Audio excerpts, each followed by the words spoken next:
இன்றைக்கி நம்ம செய்ய போகிறது இனிப்பு மண்டவளம் போட்ட குழிப்பணியாரம்ப்பா.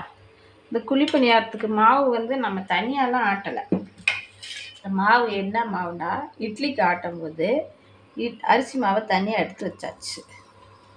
அதில் ஒரு ரெண்டு காய் எடுத்து வச்சாச்சு. வச்சுட்டு அரிசி மாவு எடுத்து வச்சுட்டு திரும்ப உளுந்து வாட்டோம்னா உளுந்து ஒரு 10 சுற்று 20 சுற்று சுற்றுனதுமே ஒன்று ரெண்டுமா அரைக்கும்ல, அதில் ஒரு கை மட்டும் உளுந்து மாவு அள்ளி போட்டு புளிக்க வச்சாச்சுப்பா. உப்பு போட்டு கரைச்சி வச்சாச்சு. தனியாலாம் ஊற வச்சு இதை ஆட்டலை. இட்லி மாவில் எடுத்தது தான் இந்த பணியாரத்துக்கு மாவு. இந்த மண்டவளத்தை நம்ம இப்போ தட்டி பாகு எடுக்க போகிறோம். இந்த சுக்கு ஏலக்காய் ரொம்ப வாசனையாகவும் இருக்குது, ரொம்ப மருத்துவ குணம் வாய்ந்தது. இது நமக்கு அரை கிளாஸ் ஊற்றினா போதும். ஒரு 5 நிமிஷம் கொதிக்கட்டும்ப்பா. நம்ம பாகு எடுத்துக்கலாம். அப்படி பதத்துக்கு வரணும். காட்டுறேன் அந்த பதத்தை. எண்ணெய் வச்சு விசாரிச்சு கொடுத்துருங்க. அதெல்லாம் குழந்தைங்க வாயில் தட்டாது. நம்ம சாப்பிட்றது கொஞ்சம் நல்லா ஈஸியாகவும் இருக்கும். மாவில் ஊற்றி மிக்ஸ் பண்ணுறோம்.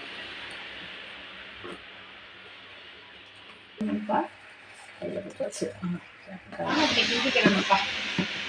கிண்டிட்டு சுத்தமான நல்லெண்ணெய் செக்கில் வாங்கி வந்து வச்சுக்கிடுவோம். அதை ஊற்றணும்ப்பா.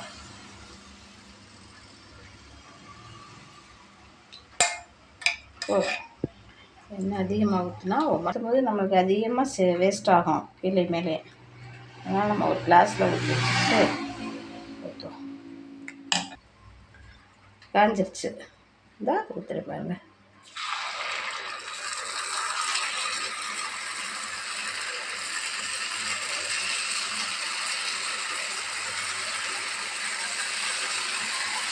சிம்மில் வச்சுருவோம்ப்பா.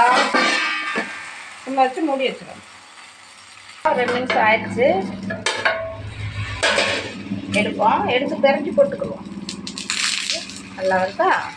அவ்வளோதான்ப்பா. இட்லி மாவு தோசை மாவில் எடுத்ததாப்பா பணியாரத்துக்கு. இதை தனியாக நம்ம ஒன்றும் ஆட்டி எடுக்கலை.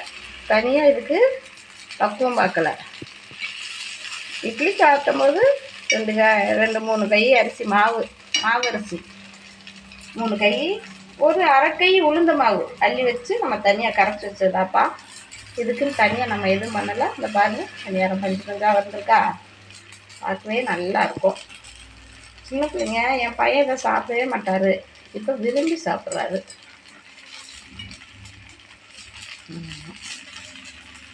அவ்வளோதாப்பா. சூடான சுவையான இட்லி தோசை மாவில் செஞ்ச பணியாரம்ப்பா இது.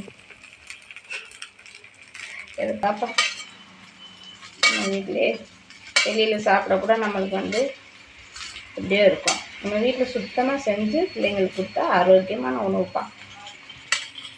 பார்த்து டேஸ்ட்டாக இருக்கும். செஞ்சு சாப்பிட்டு பாருங்கள்.